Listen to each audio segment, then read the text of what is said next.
Hello বন্ধুরা, good morning, সুপ্রভাত সবাইকে জানাই। দেখুন আমাদের পাড়ায় মাছ এসেছে। এগুলো হচ্ছে পুকুরে ছাড়ার জন্য ছোট ছোট মাছ, আর পুকুরে ছাড়া হবে। সেদিনকে যেমন ছাড়া হয়েছে রুই, কাতলা, আজকে এগুলো সরপুঁটি, ছোট ছোট সরপুঁটি রাখা হচ্ছে 100 পিস। আর পুকুরে ছাড়া হবে। মাছগুলো গুনতে হচ্ছে এখন। আপনাদের ভিডিওটা কেমন লাগলো? যদি ভালো লাগে লাইক, কমেন্ট, শেয়ার, ফলো করবেন। ওকে, বাই বাই, গুড মর্নিং।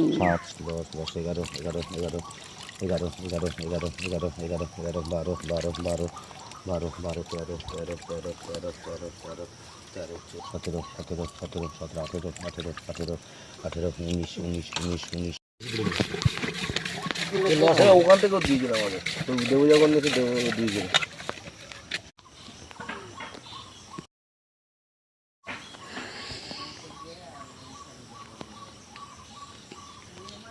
আচ্ছা, সেই পোনা মাছ ছেড়ে দিলাম সেই বাটিতে করে সেই ওই